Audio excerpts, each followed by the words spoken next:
اعوذ باللہ من الشیطان الرجیم بسم اللہ الرحمن الرحیم وقال الذی آمن، اس ایماندار شخص نے کہا، یعنی جس کا تذکرہ پچھلے رکوع میں گزرا تھا کہ فرعون کی آل میں سے، اس کے خاندان میں سے ایک شخص موسیٰ علیہ السلام پر ایمان لانے والا تھا، جس نے شروع میں اپنے ایمان کو چھپایا ہوا تھا۔ تو اب یہاں پر وہ اپنے ایمان کا اظہار کر رہا ہے اور فرعونیوں کو دعوت دے رہا ہے۔ تو وقال الذی آمن، اس کے بارے میں اللہ تعالیٰ فرماتے ہیں کہ کہا اس شخص نے جو ایماندار تھا، یا قوم، اے میری قوم، اتبعونی، میری پیروی کرو، میری اتباع کرو، اہدکم سبیل الرشاد، میں نیک راہ کی طرف تمہاری رہبری کروں گا، میں تمہیں سیدھے راستے پر چلاؤں گا۔ یا قوم انما ھذہ الحیات الدنیا متاع، اے میری قوم، یہ حیات دنیا متاع فانی ہے، دنیا کی زندگی چند دنوں کا سامان ہے، متاع ہے۔ وَإِنَّ الْآخِرَةَ هِيَ دَارُ الْقَرَارِ، اور یقین مانو کہ قرار اور ہمیشگی کا گھر تو آخرت ہی ہے۔ من عمل سیئۃ فلا یجزی الا مثلها، جس نے گناہ کیا تو اسے تو برابر کا بدلہ ہی ہے۔ ومن عمل صالحا من ذکر او انثی، اور جس نے نیکی کی خواہ وہ مرد ہے یا عورت، وہو مؤمن، اس حال میں کہ وہ ایماندار بھی ہو، یعنی نیکی کا فائدہ تب ہے کہ وہ ایمان والا ہو۔ اگر کافر ہے تو کافر چاہے جتنے بھی نیک کام کرے، ان کے نیک کاموں کا ان کو کوئی فائدہ نہیں ہوتا۔ تو یہاں پر اللہ تعالیٰ نے یہ شرط لگائی ہے کہ من عمل صالحا من ذکر او انثی وہو مؤمن، کہ جس نے نیکی کی، نیک عمل کیا، چاہے وہ مرد یا عورت، بشرطے کہ وہ ایمان والا ہو، فاولئک یدخلون الجنۃ، تو یہ وہ لوگ ہیں کہ جو جنت میں داخل ہوں گے، یرزقون فیہا بغیر حساب، اور وہاں ان کو بغیر حساب کے رزق دیا جائے گا۔ وَيَا قَوْمِ مَا لِي أَدْعُوكُمْ إِلَى النَّجَاةِ، اور اے میری قوم، یہ کیا بات ہے کہ میں تمہیں نجات کی طرف بلا رہا ہوں، وَتَدْعُونَنِي إِلَى النَّارِ، اور تم مجھے دوزخ کی طرف بلا رہے ہو۔ تَدْعُونَنِي لِأَكْفُرَ بِاللَّهِ، تم مجھے یہ دعوت دے رہے ہو کہ میں اللہ کے ساتھ کفر کروں، وَأُشْرِكَ بِهِ، اور اس کے ساتھ شرک کروں، مَا لَيْسَ لِي بِهِ علم، جس کا کوئی علم مجھے نہیں ہے، وَأَنَا أَدْعُوكُمْ إِلَى الْعَزِيزِ الْغَفَّارِ، اور میں تمہیں غالب بخشنے والے رب کی طرف دعوت دے رہا ہوں۔ لا جرم، کوئی شک نہیں، یہ یقینی امر ہے کہ انما تدعوننی الیہ، تم مجھے جس کی طرف بلا رہے ہو، لیس لہ دعوت فی الدنیا ولا فی الآخرۃ، وہ نہ تو دنیا میں پکارنے کے قابل ہے اور نہ آخرت میں۔ وَأَنَّ مَرَدَّنَا إِلَى اللَّهِ، اور یہ بات بھی یقینی ہے کہ ہم سب کو اللہ کی طرف لوٹنا ہے۔ وَأَنَّ الْمُسْرِفِينَ هُمْ أَصْحَابُ النَّارِ، اور حد سے گزر جانے والے یقیناً اہل دوزخ ہیں، آگ والے ہیں، یعنی جہنم والے ہیں۔ فَسَتَذْكُرُونَ مَا أَقُولُ لَكُمْ، بس آگے چل کر تم میری باتوں کو یاد کرو گے۔ میں وَأُفَوِّضُ أَمْرِي إِلَى اللَّهِ، اور میں اپنا معاملہ اللہ کے سپرد کرتا ہوں۔ إِنَّ اللَّهَ بَصِيرٌ بِالْعِبَادِ، بے شک اللہ تعالیٰ اپنے بندوں کو دیکھنے والے ہیں۔ یہ فَسَتَذْكُرُونَ مَا أَقُولُ لَكُمْ، یہ اس مومن بندے کے آخری اس کی باتیں تھیں، اس کا آخری کلام ہے جو اپنی قوم کو حق کی طرف بلانے کے سلسلے میں اس نے کیا تھا، کہ جس میں اس نے یہ اظہار کیا ہے کہ آج تو تم میری بات نہیں مانتے، مگر جب عذاب تمہیں آ پکڑے گا تو اس وقت تم کو میری بات یاد آئے گی، مگر اس وقت کا یاد آنا بیکار ہوگا۔ اور اب جب کہ اس طویل مکالمہ اور نصیحت و دعوت کے ذریعے اس شخص کا مومن ہونا بھی لوگوں کے سامنے ظاہر ہو گیا، یعنی جس طرح اس نے دعوت دی لوگوں کو اور شرک سے بیزاری کا اظہار کیا، کفر سے بیزاری کا اظہار کیا، تو اب لوگ سمجھ گئے کہ یہ تو موسیٰ علیہ السلام پر ایمان لانے والا ہے۔ تو فکر ہوئی کہ اب یہ لوگ اس کے در پہ ہوں گے، اس لیے فرمایا کہ میں اپنا معاملہ اللہ کے سپرد کرتا ہوں، یعنی ظاہری بات ہے کہ اب تم میری اس دعوت کو سن کر میرے پیچھے پڑو گے، مجھے قتل کرنے کی کوشش کرو گے، مجھے تکلیف دینے کی کوشش کرو گے تو وَأُفَوِّضُ أَمْرِي إِلَى اللَّهِ، میں اپنا معاملہ اللہ کے سپرد کرتا ہوں، وہ اپنے بندوں کا خود ہی نگران اور محافظ ہے۔ تو بعض مفسرین نے فرمایا کہ ان کے گمان کے مطابق قوم فرعون ان کے درپے ہوئی تو یہ پہاڑ کی طرف بھاگ نکلے، یعنی ان کو یہ خیال تھا کہ اب یہ میرے پیچھے پڑیں گے، تو وہ پہاڑ کی طرف چلے گئے اور وہ ان کی گرفت میں نہ آ سکے۔ تو آگے اللہ تعالیٰ نے فرمایا کہ فَوَقَاهُ اللَّهُ سَيِّئَاتِ مَا مَكَرُوا، پس اسے اللہ تعالیٰ نے ان تمام بدیوں سے محفوظ رکھا، بدیوں سے محفوظ رکھ لیا جو انہوں نے سوچ رکھی تھیں، جو انہوں نے تدبیریں کی تھیں، اللہ تعالیٰ نے اس کو ان سے بچا لیا۔ وَحَاقَ بِآلِ فِرْعَوْنَ سُوءَ الْعَذَابِ، اور فرعون والوں پر بری طرح عذاب الٹ پڑا، یعنی اس کو اللہ تعالیٰ نے قوم فرعون کی بری تدبیروں کے شر سے بچا لیا، مگر خود قوم فرعون سخت عذاب میں مبتلا ہوئی، پکڑی گئی۔ اللہ تعالیٰ نے اس مومن بندے کو دنیا میں اول تو آل فرعون کی ان کی تدبیروں سے اس کو بچایا، پھر جو اس کو قتل کرنے کے درپے ہوئے تھے، تکلیف پہنچانے کے درپے ہوئے تھے، تو اللہ تعالیٰ نے ان کی تدبیروں سے اس کو بچایا، اور جب پھر قوم فرعون غرق ہوئی تو اس بندہ مومن کو حضرت موسیٰ علیہ السلام کے ساتھ نجات دی گئی۔ تو آگے اللہ تعالیٰ نے فرمایا کہ النار یعرضون علیہا غدوا وعشیا،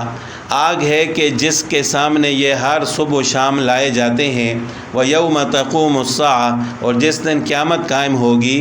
أَدْخِلُوا آلَ فِرْعَوْنَ أَشَدَّ الْعَذَابِ، جس دن قیامت قائم ہوگی تو فرمان ہوگا، اللہ تعالیٰ حکم دیں گے کہ اے فرعونیوں کو سخت ترین عذاب میں ڈال دو۔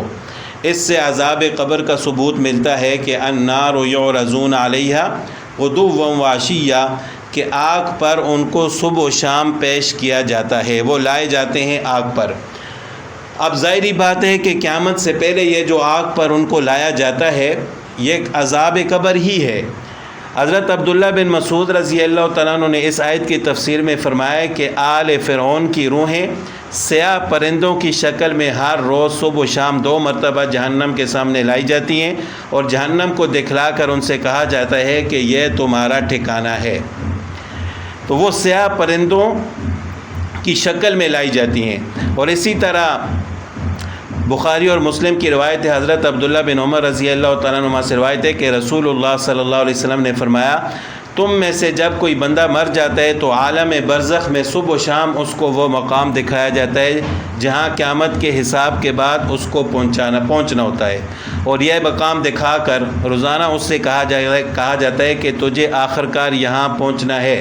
اگر یہ شخص اہل جنت میں سے ہے تو اس کو جنت میں اس کا مقام دکھایا جاتا ہے، اور اگر اہل جہنم میں سے ہے تو جہنم میں اس کو وہ مقام دکھایا جاتا ہے۔ تو یہ آیت دلیل عذاب قبر کی۔ اس کے علاوہ حدیث میں بھی آپ صلی اللہ علیہ وسلم نے عذاب قبر کو بیان فرمایا، اور آپ صلی اللہ علیہ وسلم کا ارشاد ہے کہ عذاب القبر حق، کہ قبر کا عذاب حق ہے، اور قبر میں کافر اور جو مشرک ہوتا ہے اس کو بھی عذاب ہوتا ہے، اور اس کے علاوہ اگر مسلمان ہو اور گناہ گار ہو تو اس کو بھی عذاب دیا جاتا ہے۔ اب دیکھیں کہ آل فرعون میں سے ظاہر فرعون بھی اس میں شامل ہے، جبکہ فرعون کے بارے میں آتا ہے کہ اس کی جو لاش ہے وہ مصر کے میوزیم میں رکھی ہوئی ہے۔ تو اب یہ ہے کہ اس کی لاش کو دیکھ کر یہ نہیں کہا جا سکتا کہ اس کی لاش تو بالکل سامنے نظر آتی ہے، پھر اس کو عذاب کیسے دیا جاتا ہے۔ تو یہ اللہ تعالیٰ کی حکمتیں ہیں کہ جب کسی بدکار شخص کو، کافر اور مشرک کو عذاب دیا جاتا ہے تو اللہ تعالیٰ لوگوں کو نہیں دکھلاتے۔ اب فرعون کو عذاب بھی ہو رہا ہے، اور قبر کا مقصد یہ ہے کہ یعنی جہاں پر بھی اس کی لاش ہے وہی اس کی قبر ہے، تو اس کو عذاب بھی ہوتا ہے صبح و شام، لیکن پھر بھی لوگوں کو پتہ نہیں چلتا، اور اگر لوگوں کو پتہ چل جائے تو ظاہری بات ہے پھر تو سب کچھ کھل کر ان کے سامنے آ جائے۔ تو یہ اللہ تعالیٰ نے پردے کی باتیں رکھی ہوئی ہیں، حکمت کی باتیں ہیں۔ اسی طرح ایک دفعہ رسول اللہ صلی اللہ علیہ وسلم قبرستان کے پاس سے گزر رہے تھے، تو آپ صلی اللہ علیہ وسلم جس خچر پر سوار تھے تو وہ اچانک بدکنے لگی، تو صحابہ کرام سے پوچھا آپ صلی اللہ علیہ وسلم نے کہ آپ کو پتہ ہے یہ کیوں بدکی ہے؟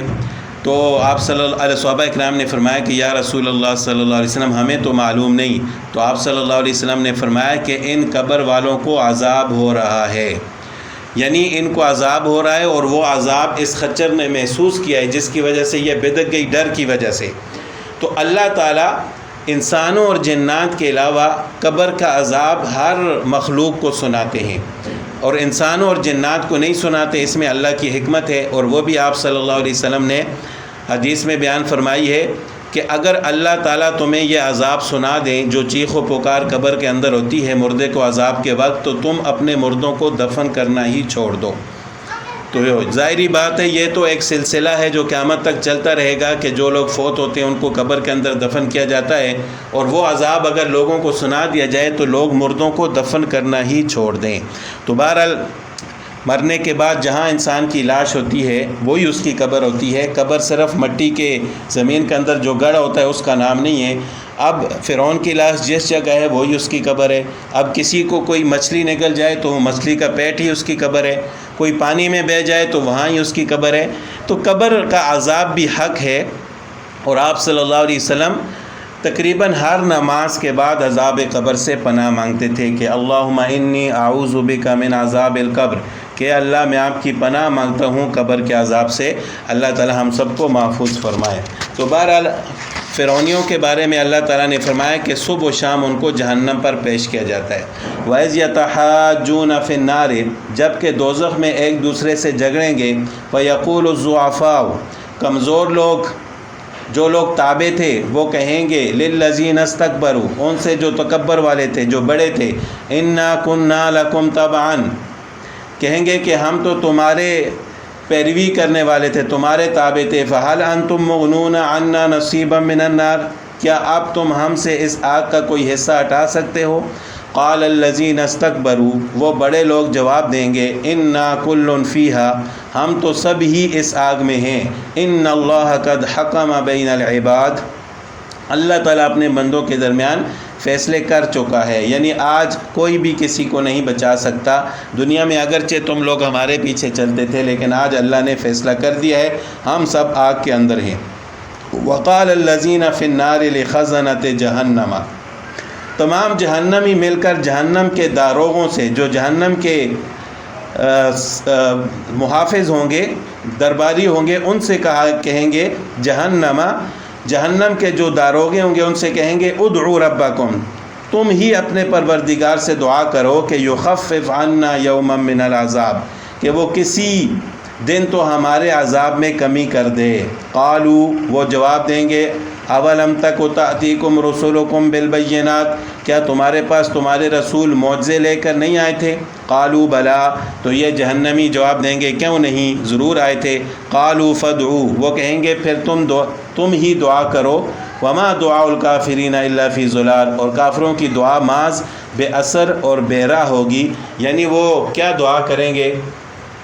جو ہوں گے ہی کافر اور جن پر جہنم کا فیصلہ ہو چکا ہوگا، وہاں پر ان کی دعا کا ان کو کوئی فائدہ بھی نہیں ہوگا.